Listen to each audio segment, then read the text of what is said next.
அதாவது வணக்கம். ஏற்றதுக்கு காரணம் பயப்படாதீங்க, அவளே வரிசையாக பேச போகிறாங்களா நீங்கள்? அவன் ஆல்ரெடி பேசிட்டாங்க, வீடியோ பார்த்தாச்சு. அவங்க சும்மா ஸ்டேஜில் ஏற்றி உங்களுக்கு காட்டணும் அப்படிங்கிறது தான். எல்லாருக்கும் நன்றி, ரொம்ப நன்றினா. ரொம்ப கடுமையான உழைப்பு போட்டாங்க, நிறைய திட்டு வாங்கியிருக்காங்க, என்னையும் திட்டிருக்காங்க பயங்கரமாக. நிறைய சண்டைகள் நடந்திருக்கு இதுக்கு பின்னாடி. இந்த படம் வர்றது காரணம் வந்து நீங்கள் இந்த டீமுக்கும் எனக்கு நடந்த சண்டை தான் அந்த படத்துக்கு வர்றதுக்கான காரணம். அவ்வளோ உழைப்பு போட்டிருக்காங்க, அவ்வளோ பேருக்குமே நன்றி. என்னோட டீம் கேமராமேன் சார் மேலே கூப்பிடுறேன். ஈஸ்வர் சார்,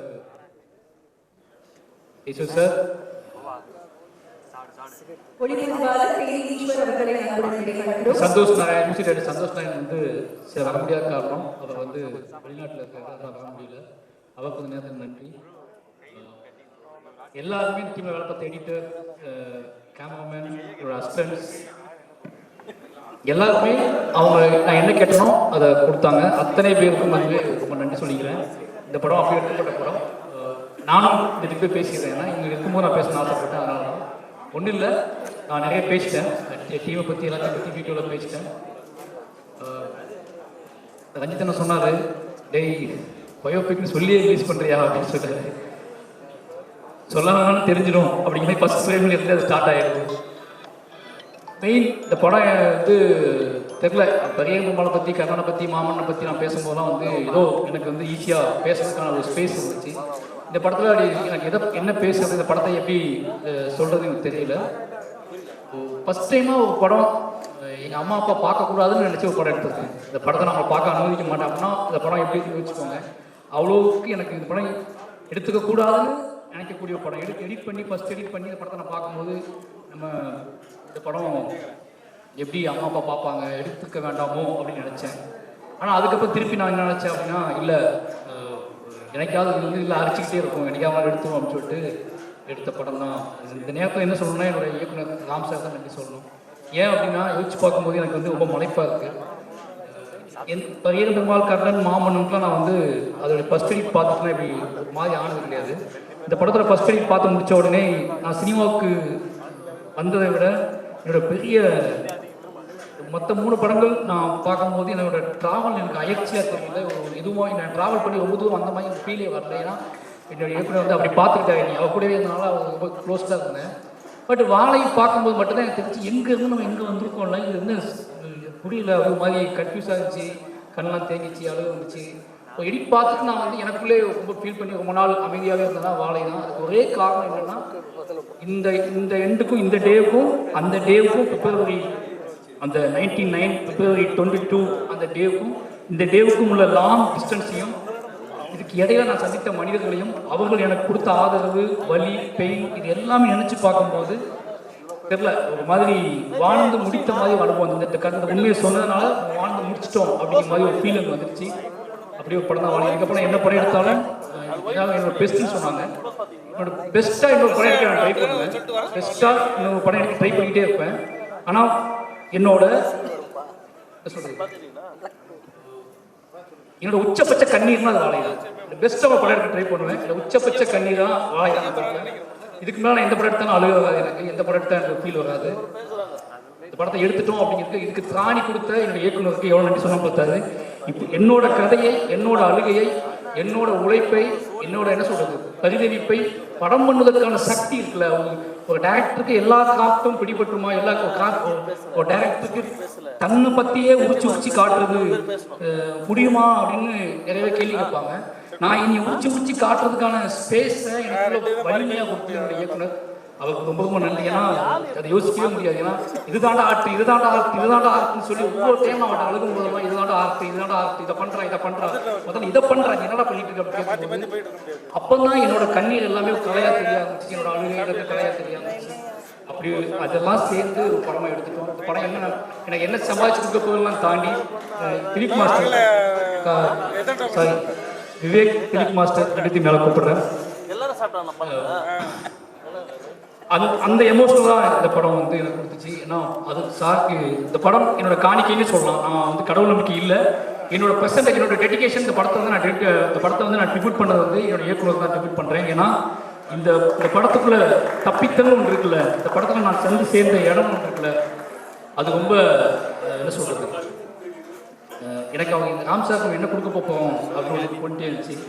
ஏதாவது அவங்க கொடுக்கணும் அப்படின்னா இந்த படம் தான் அவருக்கு. இது அந்த படம் வந்து என்ன இது வெற்றி படமாக தோல்வி படமாக தாண்டி நான் முழுக்க இது ராம் சார் கொடுக்கறதாக எடுக்கப்பட்ட படம். இதுதான் சார் அவர் என்னை உருவாக்குறதுக்கான காரணமும் நான் உருவானதுக்கான காரணமும் இந்த படம் மட்டும்தான்.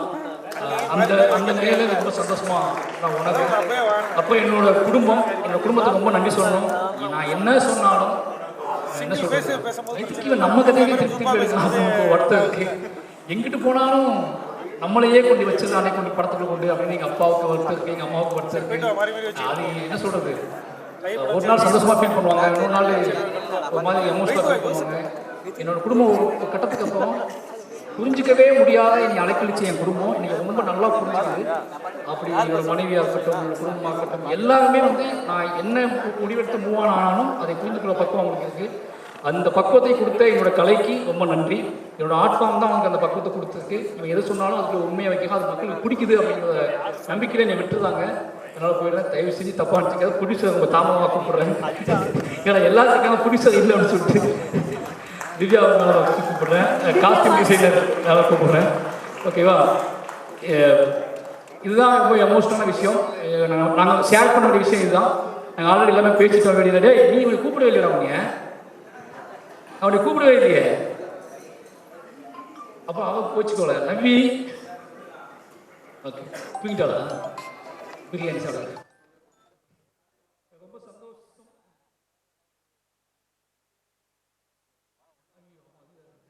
அவங்க குமார் ஆர்டர் கபிலன் சுரேன் ஸ்டேஜுக்கு வாங்க. ரொம்ப நன்றி. எல்லாருமே நிச்சயமாக வந்து படம் ஆரம்பிக்கும் போது இது டயட்டோட கதை தான் தெரிஞ்சு எல்லாருமே நான் என்ன திட்டினாலும் வாங்கிட்டு வேலை பார்த்தாங்க.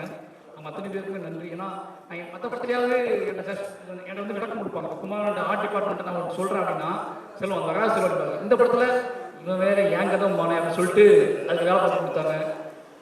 அத்தனை பேர்த்துக்குமே ரொம்ப நன்றி. கடைசியாக ஃபைனலாக சொல்லணும் அப்படின்னா தீப் மாஸ்டர் இந்த படம் எடுத்து முடிச்சுட்டு ஹாட் ஸ்டார் வந்து கேட்டாங்க, தேட்டருக்கு பண்ண போறீங்களா, ஓடிடி பண்ணலாமா, என்ன பண்ணலாம், யார் நீங்களே ரிலீஸ் பண்ணுறீங்களா, என்ன பண்ணலான்னு கேட்கும்போது எனக்கு கொஞ்சம் பயம் இருந்துச்சு. ரஞ்சித்தன்ட்ட கேட்டேன், தானுசார்ட்ட கேட்டேன், எல்லாத்தையுமே கேட்டேன், என்ன பண்ணலான்னு கேட்டேன். இது பார்த்துக்கோ, முடிவு இவ்வளோ கஷ்டப்பட்டு வந்திருக்க, ஏன் முடிவு எடுத்துக்கோ அப்படின்னு சொல்லி. ஆனால் எனக்கு என் மனைவிட்ட கேட்டேன், நம்ம பேரில் தான் அது வரணும், சர்டிஃபிகேட் வந்து நம்ம பேரில் தான் வாங்கணும் அப்படின்னு சத்தியம் வாங்கிட்டாங்க. நீ என்ன பண்ணிவே தெரியாது, நீ வீட்டை வைப்பியோ நாட்டை வைப்பியோ தெரியாது, சர்டிஃபிகேட் நம்ம பேரில் தான் வரணும் அப்படின்னு சொன்னாங்க.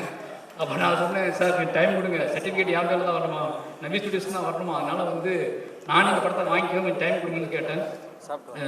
பிரதீப் சாரும் சரி, நகன் சாரும் சரி, கிருஷ்ணன்குட்டியும் சரி, எல்லாருமே அதை வெயிட் பண்ணாங்க. சரி சார் நீங்கள் எப்போ சொல்கிறீங்க அப்போ ரிலீஸ் பண்ணலான்னு சார் சொல்லி இது நம்ம பேர் பழைய எடுத்து இப்போ இவ்வளோ டேரக்டர்ஸ் சொன்னாங்க, நிறைய பேர் கேட்டாங்க. ரஞ்சிதன் கேட்டார், எல்லாத்தையும் 8 அப்படின்னு சொல்லி கேட்டார்.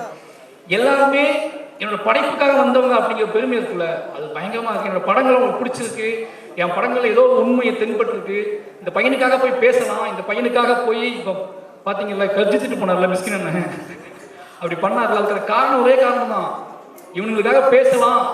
அது வந்து எவ்வளோ நாள் தாங்கும் முடிவு பண்ணதுக்கு நம்ம படைப்புகளின் வழியாக அவங்களை நம்ம டச் பண்ணியிருக்கோம் அப்படிங்கிறது ரொம்ப பெருமையாக இருக்குது. இந்த நேரத்தில் வந்த என்னோட சக இயக்குநர்கள், ப்ரொடியூசர்ஸ், நடிகர்கள், நான் கூட்டு வந்த நடிகர்கள் எல்லாத்துக்குமே ரொம்ப நன்றி.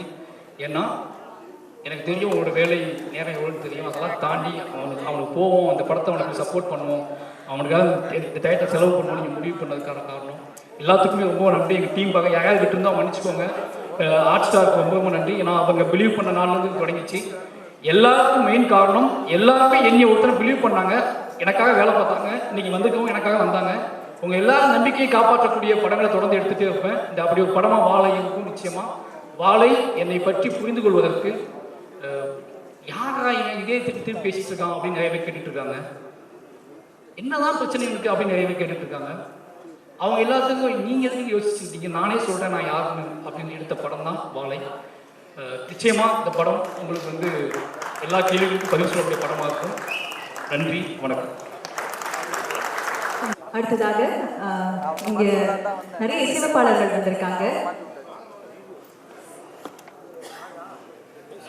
மன்னிக்கிறோம், நான் வந்து இன்னொரு எல்லாம் பேசி முடிச்சக்கப்போ ஒன்று இருக்குன்னு நினச்சிட்டேன்.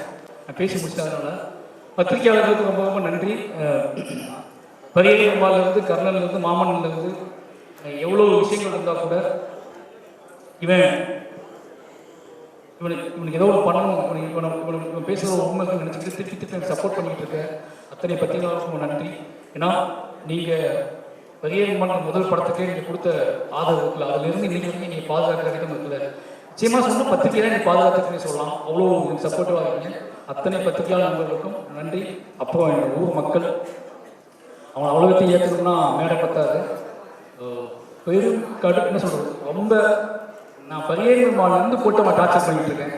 பரியேமான் நடிச்சிருக்காங்க, கர்னல் நடிச்சிருக்காங்க, மாமன் நடிச்சிருக்காங்க. என்ன கூப்பிட்டாலும், என்ன கேரக்டர் கொடுத்தாலும், என்ன விஷயம் கொடுத்தாலும் ஓடுவாங்க, ஆடுவாங்க, பாடுவாங்க, ஏதோ பண்ணிக்கிட்டே இருப்பாங்க.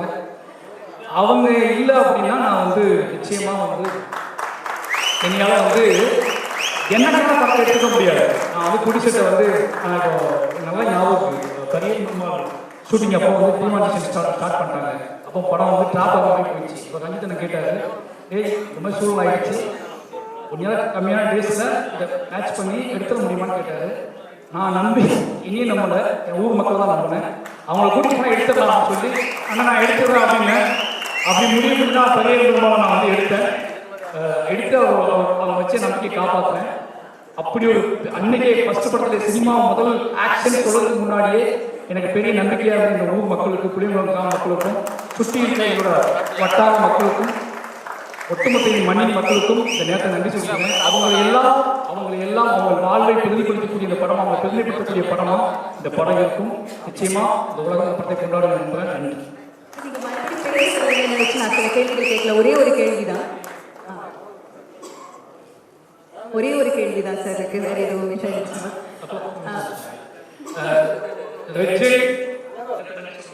நான் எமோஷனல் கேப்டன் பேசிட்டு எனக்கு கீழே போகணும்னு ஆசையாக இருக்குது. கீழே போய் ரஜினி என்ன பேசுவார், மை குட் ஃப்ரெண்ட் நெல்சன் என்ன பேசுவார், அண்ணன் சூரியன் என்ன பேசுவார் அப்படின்னு பார்க்க ஆசையாக இருக்குது. வெற்றி சார், ரெட் ஜெயின் அவங்க ஏன் இந்த படத்தை வாங்கினாங்க அப்படின்னா, இந்த படத்தை நான் ரிலீஸ் பண்ணி தரேன்னு சொன்னாங்கன்னா, மாமன்னன் ஷூட்டிங் போயிட்டு இருக்கும்போதே நான் வாழை படத்துக்கு ஷூட்டிங் போவேன்னு சொல்லிட்டேன். அப்போவே அந்த வாழை படத்துக்கு அவங்களுக்கு ஒரு நெருக்கம் ஸ்டார்ட் ஆகிடுச்சு. ஏன்னா அவங்க கண்ணு முன்னாடியே ஷூட் பண்ண வாழையை அவங்களையும் உட்கார வச்சுக்கிட்டு, உதயசார திருநெல்வேலியை கூப்பிட்டு உட்கார வச்சுக்கிட்டே வாழையை ஷூட் பண்ணேன். அவர் பார்த்துக்கிட்டே இருந்தார். எடுத்து முடிச்சோடனே, சார் இந்த படத்தை ரிலீஸ் பண்ணி கொடுத்துருவீங்களா அப்படின்னு கேட்டேன். அன்றைக்கி கேட்டது, ஃபஸ்ட் நாள் ஷூட்டிங்கில் கேட்டது. அதை கரெக்டாக அன்றைக்கே நான் பண்ணி கொடுத்த மாதிரின்னு சொன்னார் சார்ன்னு சொன்னார். அவருக்கு ரொம்ப நன்றி அர்ஜென்ட்டுக்கு. ஏன்னா இப்போ நான் எப்படி இருக்குன்னா, நான் என்ன பண்ணாலும் போய் இந்த மாமன் கொடுத்த வெற்றி அப்படிங்கிறது, நான் எப்போ வேணாலும் போய் ரெட்ஜெண்ட்டுக்கு போய் இந்த இது பண்ணுறேன், இதை வாங்கிக்கோங்க அப்படின்னு சொல்கிறக்கூடிய இடத்துக்கு ஒரு நம்பிக்கைக்கு என்னை கொண்டு வந்திருக்காங்க. எப்போவுமே எனக்கு ஆதரவு கொடுத்துட்டு இருக்க ரெட்ஜெண்ட்டுக்கும், மூர்த்தி சார், ராஜா, மொத்த டீமுக்குமே ரொம்ப ரொம்ப நன்றி சார். அதாவது இந்த படம் நீங்கள் எடுக்கும் பொழுது நான் முன்னாடியே கேட்டது தான், எமோஷனல் நீங்கள் எந்த அளவுக்கு பேலன்ஸ்டாக இருந்தீங்க. அடிக்கடி நீங்கள் மருத்துவமனை செல்ல வேண்டிய ஒரு கட்டாயம் கூட ஏற்பட்டுச்சு அப்படின்னு கேள்விப்பட்டோம். அது உண்மையா? அதை பற்றி சில விஷயங்கள். அது ஒன்றும் இல்லை, திருப்பி அந்த 10 days அந்த கிளைமாக்ஸ் எடுக்கும்போது மட்டும் கொஞ்சம் பேனிக்காக இருந்துச்சு எனக்கு. அது யார்கிட்டையும் ஷேர் பண்ண முடியல, யார்கிட்டையும் சொல்ல முடியல. அந்த விஷயம் மட்டும் தான் இருந்துச்சு. அப்போ தூக்கம் இல்லாமல் இருந்துச்சு, அவ்வளோதான். பட் அது ஏன் அப்படிங்கிறது படம் பார்க்கும்போது தான் புரிஞ்சுக்குவாங்க. ரொம்ப நன்றி. நிச்சயமா சார். தேங்க்யூ.